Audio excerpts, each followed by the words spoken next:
In our national lead, more bad news in California. What seemed like a break for firefighters battling the state's most deadly fire could actually make conditions worse. 4 to 6 inches of rain is predicted this week, but with so much vegetation burned, all that water could cause mudslides, creating a dangerous and unstable ground for firefighters to continue to do their job. CNN's Nick Watt is in California at a FEMA processing center. He joins me now. Nick, outside of those hazardous conditions, we're really starting to see the human toll this has had and really people just finding a place for safe shelter.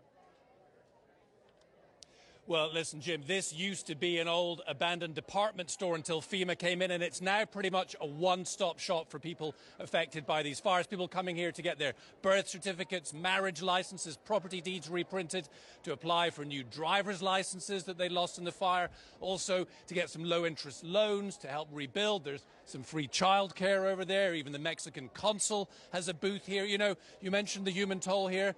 More than 11,700 homes were destroyed by this fire. The hurt and the need are great.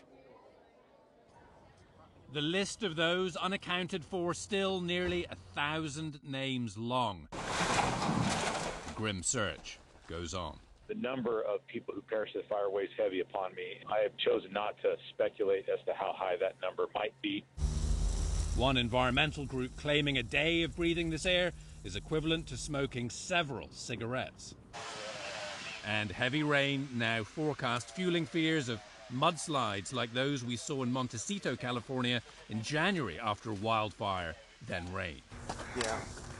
Amid the heartache, heroes emerging. School bus driver Kevin McKay is one. We started getting fire on both sides of the bus. There were like fires left and right everywhere you look. McKay drove 5 hours through those flames, 22 kids and 2 teachers on board his smoke-filled bus. Kevin, without even thinking about it, took his shirt off and tore it into little pieces to make filters for these kids to breathe. In Southern California, the fire around Malibu and Calabasas that burned nearly 100,000 acres and took 3 lives is now 91% contained.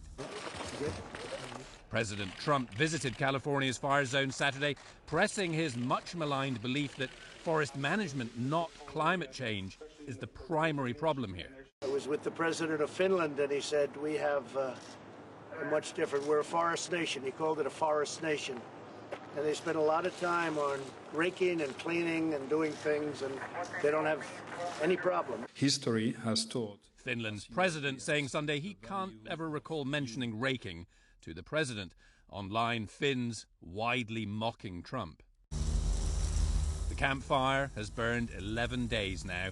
Officials now saying it's only halfway done. It'll burn another 11 days before it's finally extinguished. Now, many of the people made homeless by this fire are still in these kind of makeshift campsites in places like the Walmart parking lot across the street from where we are. Authorities are now trying to move them into regular shelters. But, you know, one Red Cross worker we spoke to this morning, he said the Red Cross shelters, they're life rafts. They're not cruise ships. These are temporary solutions. You know, Jim, it's going to take years for these communities to really recover. Yeah, that number is just incredible. 11,700 homes. Think of how many families affected. Nick Watt, thanks so much.